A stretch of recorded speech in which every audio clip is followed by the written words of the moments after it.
Lord be with you. And with your spirit. A proclamation from the Holy Gospel according to Matthew. Glory to you, O Lord. Jesus said to his disciples, "No one can serve two masters. He will either hate one and love the other, or devoted to one and despise the other. You cannot serve God and Mammon. Therefore I tell you, do not worry about your life, what you will eat or drink, about your body, what you will wear. Is not life more than food, the body more than clothing? Look at the birds in the sky. They do not sow or reap. They gather nothing into barns, yet the Heavenly Father feeds them. Are you not more important than they? Can any of you, by worrying at a single moment of your lifespan? Why are you so anxious about your clothes? Learn from the way the wildflower grows. They do not work or spin, but I tell you that even Solomon, in all his splendor, was clothed like one of them. If God so clothes the grass of the field, which grows today and is thrown into oven tomorrow, will He not much more provide for you, O you little faith? So do not worry and say, what are we to eat? Or what are we to drink? Or what are we to wear? All these things pagans seek. Your Heavenly Father knows what you need and what you need them all. Seek first the kingdom of God and His righteousness, and all these things will be given you besides. Do not worry about tomorrow. Tomorrow will take care of itself. Sufficient for the day, its own worries. My dear brothers and sisters, my dear friends, the good news of our salvation. Praise to your Lord Jesus Christ.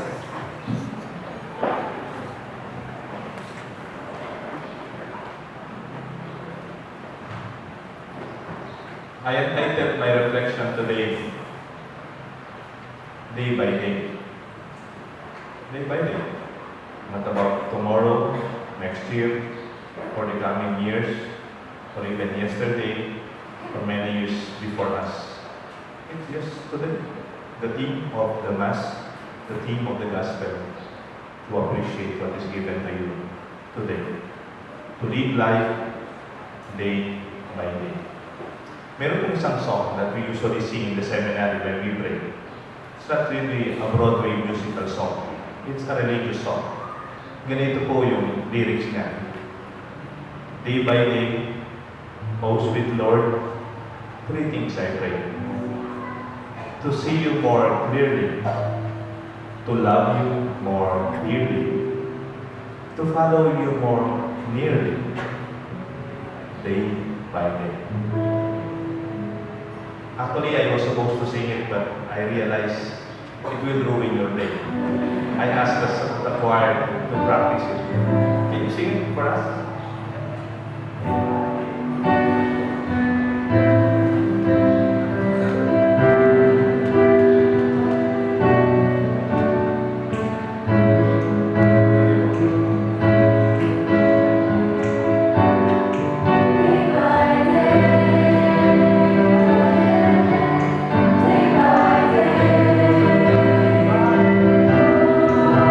Sweet Lord,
then why worry?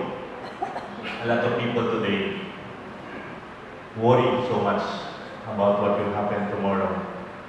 They are quite nervous about the results of whatever test they have taken.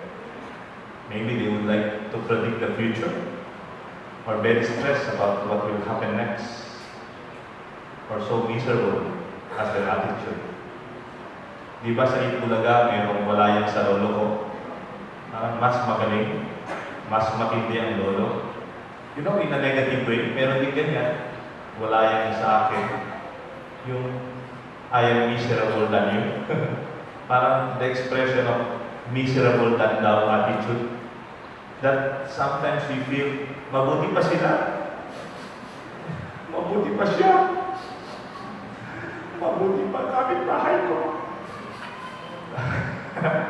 When we compare ourselves with what is happening around us, even as a country, even as a corporation, maybe even as who we are individually, we will never experience the joy the Lord has given us day by day. The Lord gives us this day. Kaya kapag nagdarasal tayo, give us this day our daily bread. Our daily bread. If we follow that, what a wonderful prayer. We will always have fresh bread every day because we pray for our daily bread. Not our bread tomorrow or the next week or the next year. It will be taken care tomorrow. Meron po akong kilala, Richard. Galing po sa Amerika. Matanda na po. Successful sa Amerika. Siyempre, pag nag-retire ka galing sa Amerika, meron silang, ang narinig ko, 3 yung pension niya. As a US military official, as a federal worker, nung nag-retire po siya, meron pa po siyang, nagtrabaho po siya ng civilian employee ng military. So meron po siyang SSS, meron po siyang retirement sa federal, sa military, federal, at saka po yung sa SS nila, SSS. 3 po yung pension niya. And one time, kasama ko po, sabi niya, alam mo naman, Father, takot na takot ako ngayon kasi wala na akong sweldo. Hindi ka mukha dati, nagsusweldo pa ako. He was so insecure. Neither can he smile. All the more, he cannot be generous. He cannot share. Because he's afraid. He's thinking maybe of tomorrow, or maybe yesterday he had his salary. Pero yung anak niya, tapos na lahat. Dito na siya sa Pilipinas. Nagsusweldo siya ng dollars times 40 something. 3. And his lifetime is not very. It's not very. In a sense, hindi naman po siya nagastador. Ba't natatakot siya? I'm just thinking to myself, hindi ko naman po sinagot, why be afraid? Why be afraid? After all, ang tanong ko, kung dati nagtrabaho ka, pinabayaan ka ba ng Diyos dati? Nagutom ka na ba dati? Did God forsake you before? I would like to give another example. A person who was really forsaken when he was young. Baliktad naman perspective niya. Nung bata siya, talagang, I would say, parang in a sense, parang napabayaan siya. Kasi marami silang kakapatid. Hindi siya kagad nakatapos sa pag-aaral kasi working student siya. Other than working student, pinaaral pa niya yung mga kapatid niya. Kaya huling natapos siya. Tatrabaho niya yung kapatid niya, nag-aaral pa siya. Nakakwento ko minsan, sabi niya, "Mo, Father, I went through tough times. Alam kong gusto sabihin ng kahirapan. At nung bata ako, alam din ng mga kapitbahay ko, walang-wala kami. Ngayon, swerte na ako ng konti. Napapaaral ko yung mga anak ko. Meron na akong negosyo. I'm not afraid. I am not afraid even to lose whatever I have now. You know why? Because I've gone through it." You see? Even his painful, even his poverty experience became a source of his own confidence. Kung dinaanan ko yan, mas kaya ko ngayon. Ngayon pa. My dear friends, we have all the reasons to celebrate what we have. But not be worried. You know why? When you worry, you insult our God. When you worry too much, you insult the generosity of our God. Sabi ng isang doktor na nakakwento, tapos na binibigyan na siya, you know, Father, I realize you can never outdo God in terms of generosity. Hindi mo daw matatalo ang Diyos pagdating sa pagbibigay. Kasi inisip natin, baka pag nagbigay ako, paano ako? Mawawalan ako. Why? Bakit? Pinabayaan ka na ba ng Diyos? And you could profess that to others, to give them confidence, not only in material things, but more so in our capacity to work harder, to help one another, as family, and our God who is generous and faithful. Minsan po, may isang doktor, ang tatay niya, doktor din. Nung bago-bago daw siya doktor, in-advise siya ng tatay niya, matanda ng doktor. Sabi daw ng daddy doktor, mag-clinic ka. Dagdagan mo yung clinic hours mo. Mag-clinic ka at lumipat ka doon sa ibang hospital. Mag-clinic ka pa doon. Gamitin mo rin yung clinic ko. At alam ko, pag linggo, konti lang yung doktor. Habang bata ka, mag-clinic ka rin. Kahit linggo. Hindi ka mawawalan ng pasyente. Sinagot daw nitong young doctor na ngayon di na very young. Sabi niya, tama, bisa ako simba sa Domingo. I want to go to Mass and I want to rest. Hindi ka rin. Sabi ng tatay niya, oh, makanano kang may kwarta. Nung yan ang mag-obra, hanggang Domingo. Sabi nito, doktor, sorry po kapampangan. Bisa ako may kwarta. Pero may kwarta. I want to be rich, but not very, very, very rich. Up to the point I don't have the time to live my life and enjoy every moment and every day with my family, with my loved ones, with my friends, with my God. Oo nga naman. I see this doctor today. He's already quite old. May anak na siyang doktor, mga doktorat ako. He lives a very normal life. He could help, he could continue to be a good doctor, he could give his time for a lot of medical missions, and yet he's very fulfilled. He's highly respected, but not poor, not miserable, confident, not afraid. May kaklase po ako dito, si JJ Gamboa. Alam niyo po yung kwento nito. Meron kaming kaklase, college, kaklase ko. Nung medyo tumanda na po kami, hindi na masyadong matanda, mid or late 30s, nagka-diabetes po siya. Itong kaklase ko ito, professor sa isang university, Parish Pastoral Council official, active po sa parokya, ex-seminarian, kamukha niyo po nagsisimba at madalas magsimba dahil Pastoral Council official siya sa kanilang parokya. Nung nagka-diabetes po siya, nagpanik. Takot na takot dahil nagka-diabetes siya. Nangayayat. Up to the point na hospital siya. Hindi dahil sa diabetes niya. Dahil sa takot niya sa diabetes niya. At nung na-hospital na po siya, tinext kaming lahat. Pinatawag kaming lahat ng kaklase niya. Parang nagpapaalam na po siya sa takot niya. So, pinuntahan ko siya. Pinuntahan ng kaklase ko, I'm sure. And then, alam niyo po, paano po siya medyo namasmasan. Itong anak niyang lalaki, elementary. Simple mind, simple child, simple perspective to reality. Sabi niya po sa tatay niya, natakot, nangayaya dahil sa diabetes niya. So worried about his future, maybe also for his children. Sabi daw ng anak niya, nagpinto po itong may sakit. Sabi niya, kapapanan mo, huwag katakot mo kayong sakit mo. Ewari, kapangadi mo. Ewari, kapanyimba mo. O tatakot ka.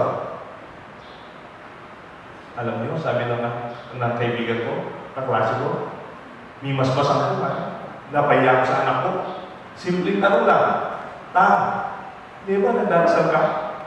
Di ba nagsisimba tayo? Di ba naniniwala ka sa Diyos? Ba't ka tatakot?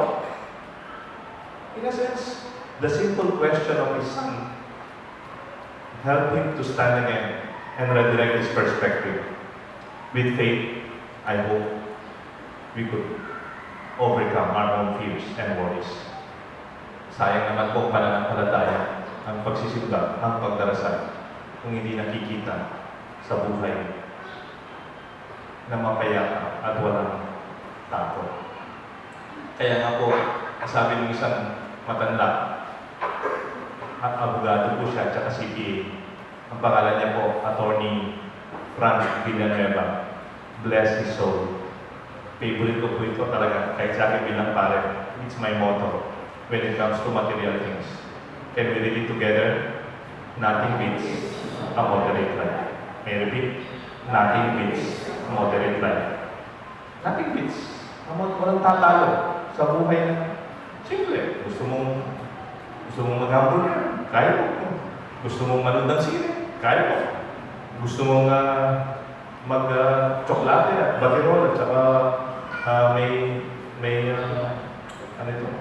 Yung dupa? Pwede, kaya natin. Kung simple guys, nothing beats a moderate life. Why make yourself miserable with a lot of things that would not make us happy? Ang dami pong mga mayayaman, di ba? Sa bansa natin. They have a lot of cases simply because they thought having more would make them more fulfilled and happy. It even leads to more miseries. Nung elementary po kami, meron po kaming maliit na libro. Ang title po ng libro, Story Time Series. Story Times. Binabasa po namin yun nung elementary. Meron pong isang kwento doon. Hindi ko na ma-memorize yung detalye. Pero hindi ko makalimutan yung picture. Meron pong isang aso, nakapulot po siya ng malaking buto sa palengke. Alam niyo yung malaking buto sa palengke, yung tinatapon ng mga butchers. Ang saya-saya ng aso. He was going home with a big bone with him. Kinakagat niya ganito yung aso. And pauwi na siya. He was crossing a swaying bridge along the river, in between the river.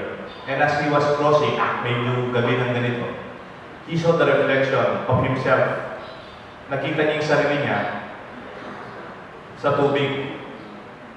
Hindi niya alam, siyempre aso siya, hindi niya man alam siya yun. Nakakita siya ng aso na kamukha niya, na mayroon ding malaking buto na kamukha ng sa kanya. Ano ginawa ng aso? Kasi mayroon din siyang buto. Siguro, galit siya, mayroong butong kamukha ng sa kanya. At saka maybe he wanted another big bowl. Anong ginawa niya? Nakatingin siya doon sa bridge habang nagsisway yung wooden bridge. Tumawa siya. And the rest. And the rest is history. Bakit? Nahulog po yung bowl. Nahulog doon sa river. And he lost everything. It happens in our life. What we have, celebrate. What we have, thank the Lord. What will come, it will come. Because as long as we live our life joyfully, without fear, not allowing our life a moment be taken by fear, it will only be wasted. The gospel is very beautiful. May I refer it back to you. Kung may oras pa po kayo, basahin yung gospel.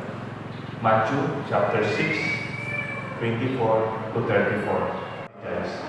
But live your life day by day. Sabi ng isang expression, weeds before harvest. Tapos na po yung moment ko after this one. Sabi po, weeds before harvest. Sabi, weeds always spring up before the harvest. If you're not going through difficulty, don't be afraid. You're close to a breakthrough. The harvest is near. Pag nagtanim ka daw ng palay, usually pag malapit na yung harvest, lumalabas na rin yung weeds na hindi mo tinanim. Don't be afraid. When the weeds are there, the harvest is there. The breakthrough, not the breakdown, the breakthrough is already there. Can we close my homily by sharing our reflection with the song Day by Day? And we pray that day by day, the Lord be with us to see Him more clearly, to love Him more dearly, and to follow Him more closely.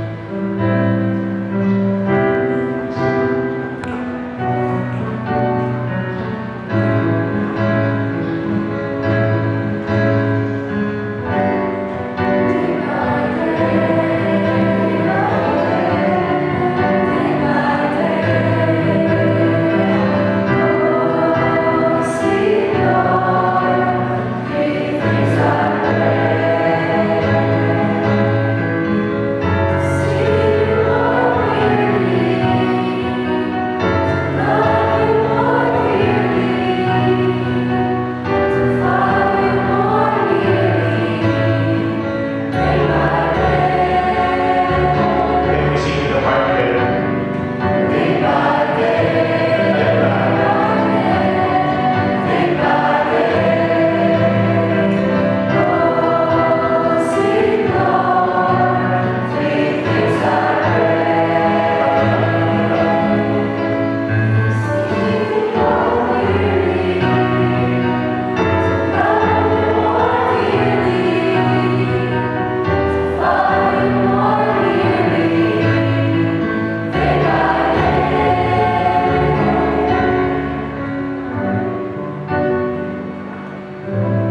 In the name of the Father, and of the Son, and of the Holy Spirit. Amen. Let us all stand and confess our faith.